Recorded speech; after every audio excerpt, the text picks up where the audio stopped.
Pues voy a empezar la entrevista con una confesión, Javier.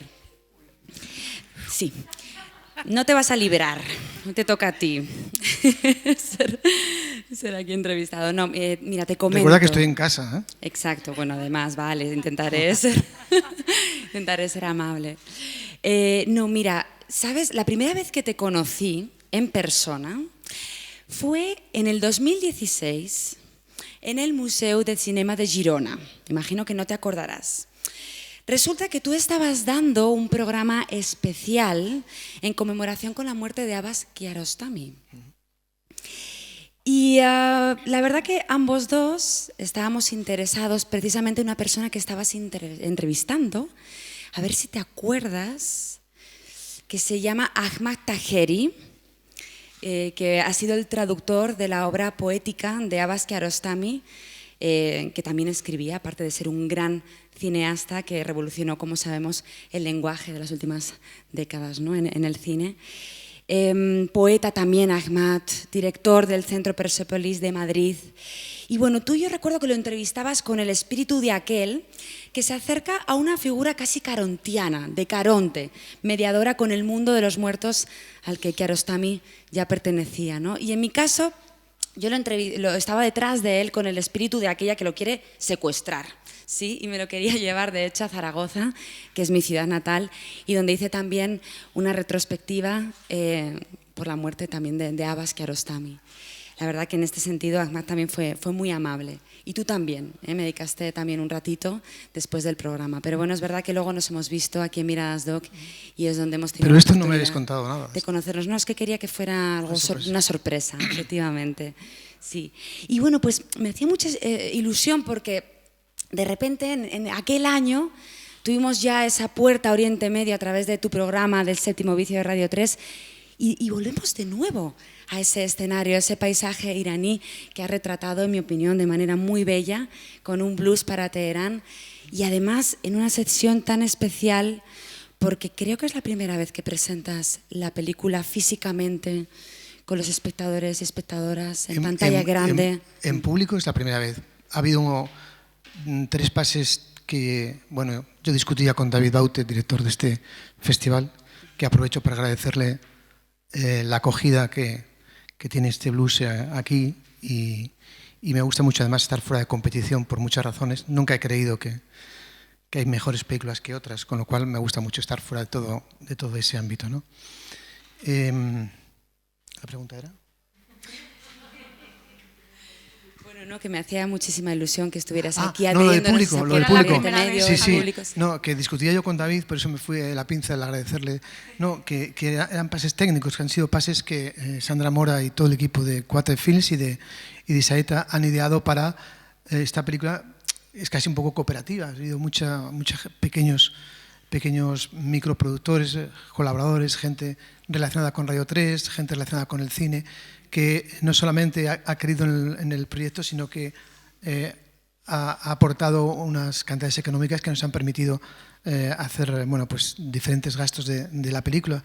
Y pensábamos que la mejor forma de responder a su generosidad era que ellos vieran lo primero la película, con lo cual no era un público, diríamos, general como es en este momento, y entonces sí es la primera proyección con un público de un festival, sí. Claro, es que además, bueno, no solo ha sido el caso de tu película, muchos directores y directoras estos días era la primera vez que acompañaban su película, ¿no? Habían pasado por otros festivales que se habían dado y proyectado de manera online, ¿no? Con todo el tema de la pandemia. Y en este sentido, aunque nos disgusta mucho que eso haya sido así, ¿no? Por otro lado, pues también nos enorgullece que esté ocurriendo este evento, ¿no? Aquí en Guía di Sora. Y es pues bastante bonito, la verdad, y compartirlo con vosotros, pues muchísimo más. Pues vamos allá, Javier. Vamos a empezar con la primera pregunta. Sandra también está aquí. También a Sandra, por supuesto, también voy a avasallarla. Javier, ¿qué podrías decir que hay de autobiográfico en Un blues para Teherán? Nada, a no ser que se relacione con el lenguaje. Con el lenguaje sí me siento muy identificado y ha sido quizá ese la mayor inquietud o la mayor preocupación. Yo no soy iraní, no soy persa, no tengo nada que ver con nativo de Irán, ¿no? Entonces no tengo ninguna autobiografía. Ahora, desde el lenguaje, sí, desde el lenguaje, la primera vez que yo veo cine iraní, pues algo sucede con uno, ¿no? Te revuelve muchas cosas, sobre todo desde el punto de vista del cine, de esa frontera entre el cine documental y el cine de la no ficción o el cine de lo real, en el que podríamos debatir muchísimo sobre este lenguaje, que es lo que nos ha aportado el cine iraní. Entonces, bueno, después de 30 años viendo cine iraní, al final, cuando has hablado antes de Ahmad Taheri, que es el presidente de Persepolis, pero el primer viaje que yo voy a Irán, voy con él, acompañado con él, y recuerdo muy bien ese vuelo porque fue muy especial, porque te coincide el atardecer con el paso por el Mar Rojo, por Egipto, por como la frontera de Occidente a Oriente, y yo creo que es ahí donde yo ubico un poco como las ganas de filmar esas sensaciones, ¿no? Y bueno, pues sí, esa experiencia de devolverle al cine iraní, o desde el lenguaje del cine iraní, todo aquello que no sé si será Persia o si será Irán o si será mi fantasía sobre ese país, lo que yo me puedo sentir como algo biográfico, porque claro, todas las personas cuando hacemos algo nos retratamos de alguna manera, ¿no? a través, ¿no? Pero no tiene que ser por tu vida, ¿no? No, total, y de hecho podemos hablar de muchísimas obras, ¿no? Fundacionales incluso que nacen de viajes de sus propios autores y autoras, ¿no? Y en este sentido, por ejemplo, Canarias podríamos decir que tiene una larga tradición de personas viniendo desde fuera, sobre todo en el siglo XIX, queriendo explorar estas islas y escribiendo y fotografiando este espacio, y que no tiene que haber mayor justificación que enamorarse, ¿no? O sentir de repente una llamada por un paisaje, una luz, una montaña, ¿no? Un personaje como Erfán, que tú lo describes como el Don Quijote del Kurdistán. Sí. Explícanos esto, aunque no hagamos mucho spoiler, ¿eh? Luego veremos la película arriba en la sala. Sí, no estaba previsto que tuviera este... Bueno, yo también quiero que aporte aquí, Sandra. Sí, ahora va la siguiente para ella. No estaba previsto que Erfán... Sí. Erfán era es un hombre de la cultura en Teherán, con sus orígenes kurdos, sus padres kurdos, él militante en la lengua kurda y en la cultura kurda, en la música kurda, pero en Teherán es como una especie de vagabundo, de nómada, ¿no? Él va al teatro, da conciertos, y es un hombre que todavía cree en Dulcinea o los molinos de viento. Eso se verá en la película, sí. Voy a pensar que incluso podía haber algo ahí autobiográfico. Puede una ser. Pequeña broma. No, está bien. Es mala ella, ¿eh? Hombre, algún día te tocaba a ti, ¿eh? Sí, claro. No, quería que ella aportara algo sobre la figura de Erfán, ¿verdad? Que además ella fue quien contactó con él, quien primero le conoció, quien estuvo con él en España, en fin, quien trabó la primera amistad fue Sandra. Sandra, a ver, cuéntanos. Pues Erfán realmente empezó conmigo ayudándome en temas de producción, porque yo lo conocí en España en un festival porque él es director de cine. Entonces, bueno, los primeros pasos los di gracias a él, y realmente él siempre fue muy amable, nos invitó a su casa, y conforme iba pasando el tiempo yo siempre le decía: Erfán es un personaje, Erfán es el retrato de Irán. Y efectivamente, ¿no? Conforme lo íbamos conociendo, estábamos en su casa, compartíamos momentos con sus padres, porque estábamos viviendo pues todos los momentos con ellos. De hecho, es que es tal cual, no hay manipulación. Y realmente para mí lo que representaba, yo creo que para Javier también, es esa especie de dualidad en la que vive la mayoría del país, ¿no? Que por un lado es esas ansias de modernidad, y por el otro lado el peso de las tradiciones, que está, bueno, pues ahí en el ADN haciendo su trabajo. Sandra Mora, yo personalmente admiro bastante que te hayas subido en este barco con Javier, y sobre todo también, y yo me intrigaba, de hecho, por la cuestión de trabajar en un país como Irán, ¿no? Cuéntanos un poquito cuál ha sido tu experiencia como productora, ¿no? Ayudando a Javier a filmar allí, ¿no? Cuéntanos un poquito todo esto. Bueno, realmente me cuenta Javier la idea que lleva de filmar esta película en 2017, y a partir de ahí me doy cuenta de que no sé nada de Irán, salvo lo que me llega por los medios y lo que he visto en el cine iraní. Y lo que te llega al final por los medios es una imagen muy estereotipada. yo siempre lo asociaba a un país muy peligroso, lleno de terroristas, con ayatolás radicales y las mujeres con burka. Y conforme empiezas a investigar, empiezas a conocer un país muy sofisticado, con una población muy culta, muy sensible, con un montón de valores.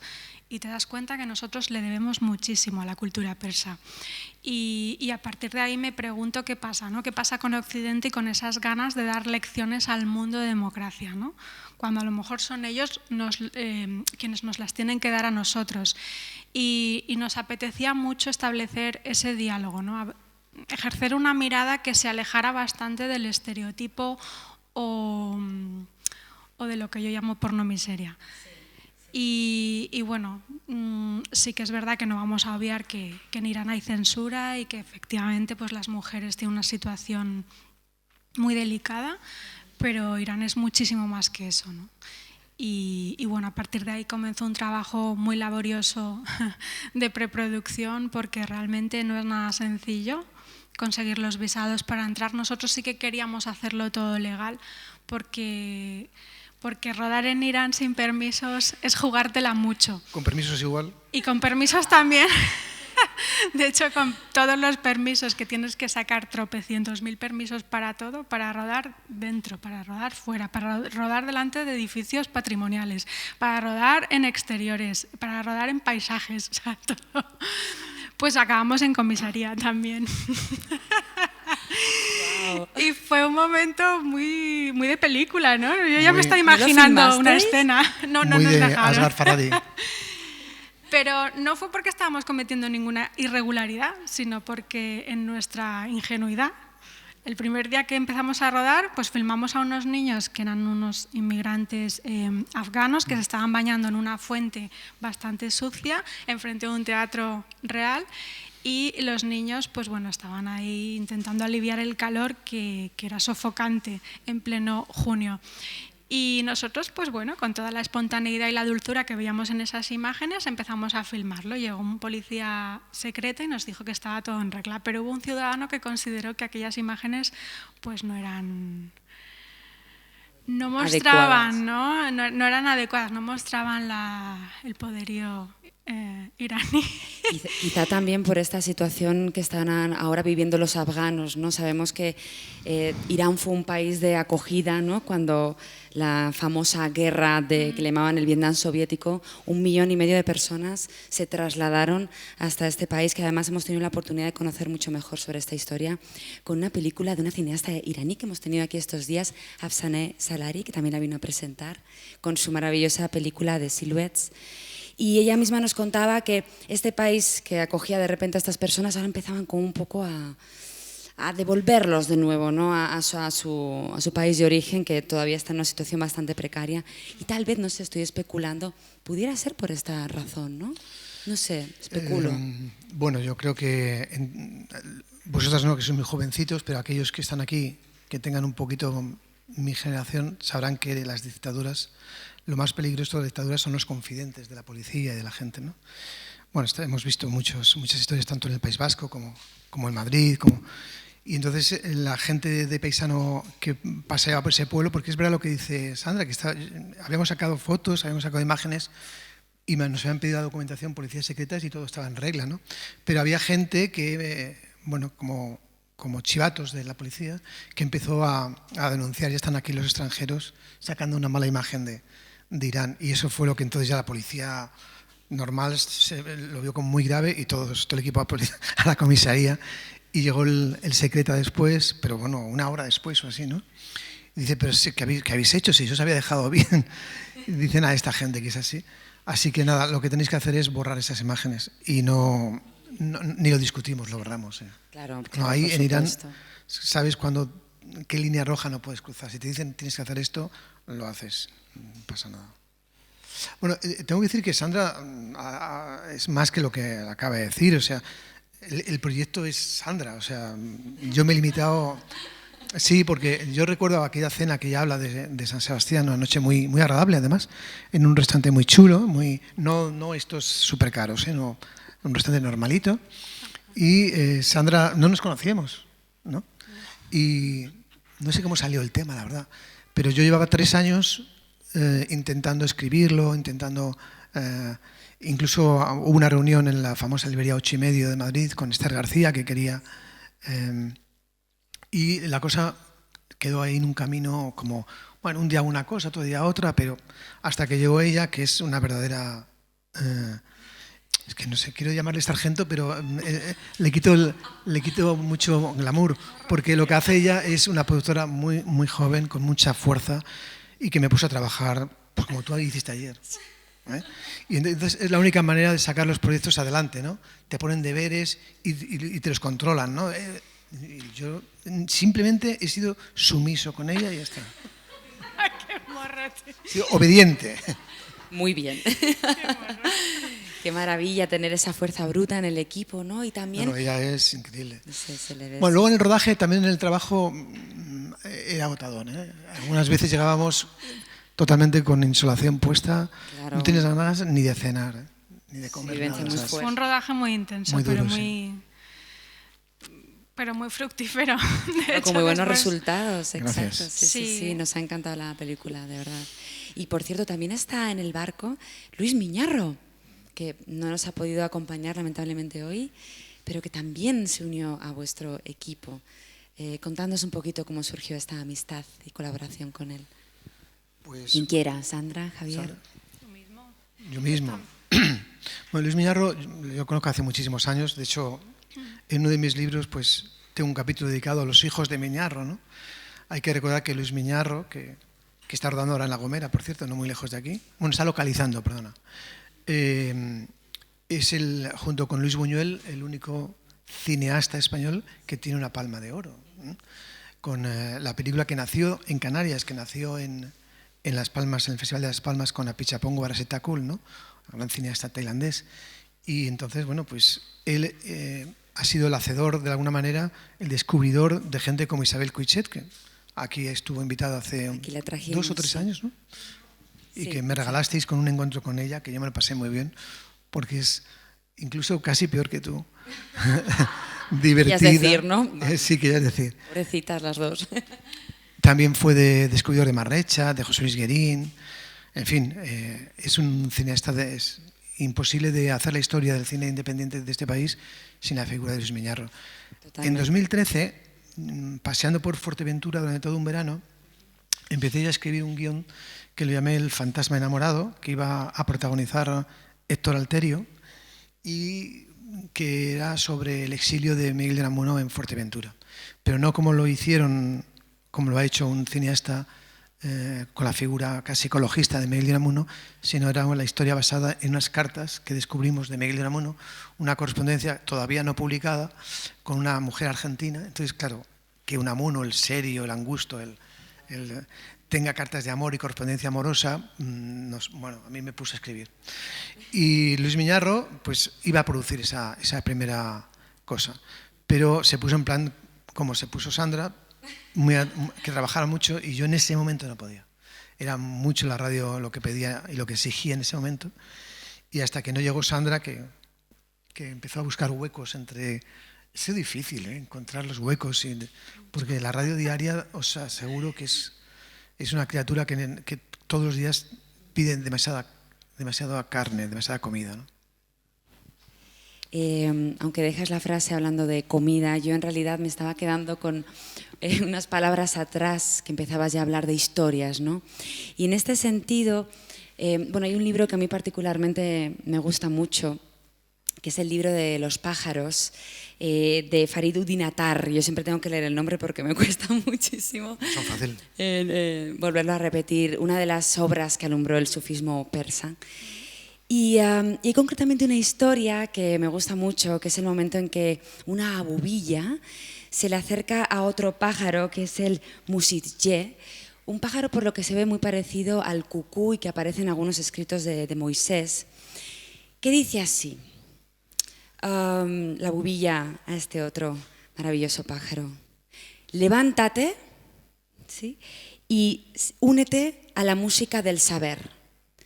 Y en este sentido, un blues para Teherán nos está también animando a eso, a unirnos a una música con cierto poder de revelación, ¿Cómo es eso? Porque ahora veremos que es un fantástico documental musical, podríamos etiquetarlo. Es un elogio que le digas que es un musical, es un elogio para nosotros. O sea que, bueno, yo ni soñando podía prever cuando estábamos construyendo la película que la película iba a ser medida. A mí siempre, en la radio también, me ha gustado mucho siempre la cadencia y el tono y el ritmo de la radio, y en el cine siempre me ha gustado eso, ¿no? Que tenga una especie de una construcción sonora entre el sonido y la música que pueda envolverte desde el comienzo de la película hasta el final, ¿no? O sea, ni soñando hubiese podido creer que íbamos a conseguirlo, ¿no? Porque, y eso es bueno que fíjate, que os lo advierta antes de ver la película, porque no es spoiler, pero si no, mucha gente, muchos espectadores la han visto después por segunda vez al oír esto, ¿no?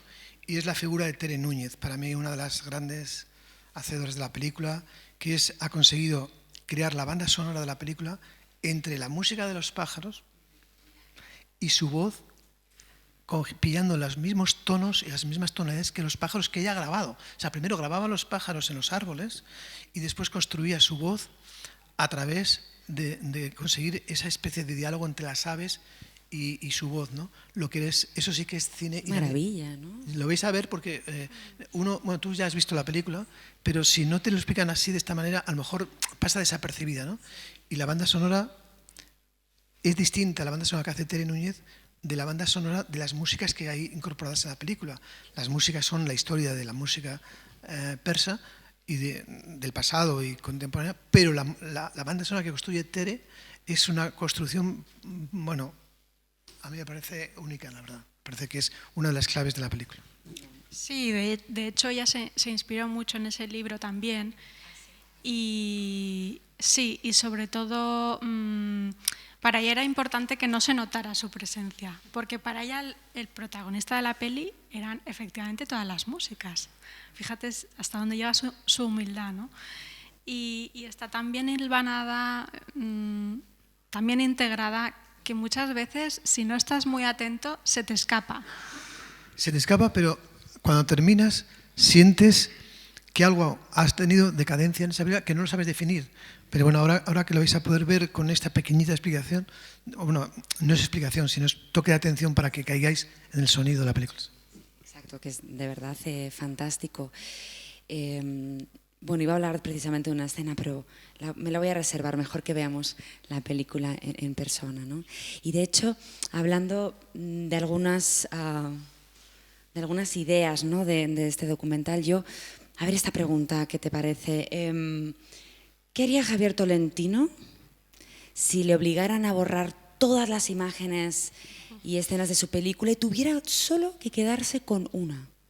¿Con cuál te quedarías? El cierre de la película. Vale, que no vamos a describirlo, claro, ahora no, ni mucho menos justamente este momento. Vale, bueno, sí, muy hermoso, estupendo. Hace preguntas que... ¿no? Sí, ¿me estoy liando un poco o no? No, todo lo contrario, imprevisible, o sea... Vale, además de hecho me comentan que tenemos que ir ya dando por finalizada la sesión, porque vamos ahora a pasar a ver vuestra maravillosa película. Yo antes de cerrar... Espero que opinéis igual que ella al final. Y si no, nos callamos, no pasa nada. Claro. Bueno, cada una que lo sienta, ¿no? Como quiera y demás. No, lo que sí quería hablar un poquito es de que, aparte de la película, ha habido otro trabajo en paralelo, Javier, que has hecho, titulado Apuntes. Cuéntanos un poquito de qué va esta obra. En las primeras reuniones con los distribuidores de la película, que no son los que luego al final la van a distribuir, pues se le ocurrió eso, que una experiencia de rodar en un país como este y con idiomas diferentes, que sería muy bonito hacer una especie de diario de rodaje, ¿no? Así nació, pues, Apuntes, ¿no? Lo que pasa es que yo soy incapaz de hacer eso, ¿no? Hacer un diario, incapaz de hacer una noticia, en fin, un caso ¿no?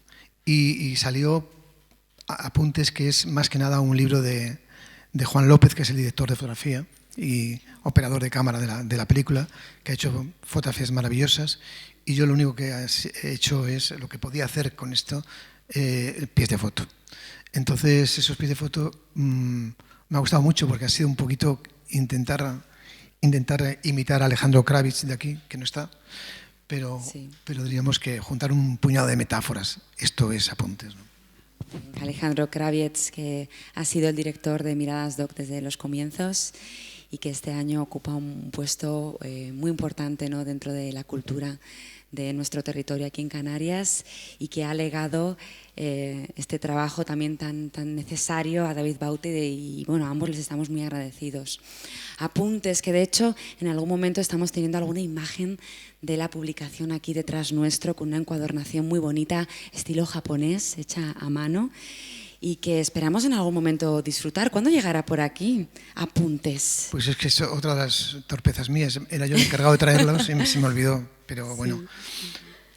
Pero volverás, ¿no? Volverás, y con Apuntes. Sí. Y quizá con otra película, ¿o no? Eso ya, tengo mucho respeto por los equipos de programación de los festivales. Ya, sí, cuando la terminemos y la valoran y estiman que se proyecta aquí, yo encantado, porque tengo la sensación siempre de que juego en casa, ¿eh, Lorena? Muy bien, Lorena, aquí nuestra concejala de Cultura, que la tenemos de público. Muchas gracias también por venir, a la alcaldesa, también a la concejala de Educación.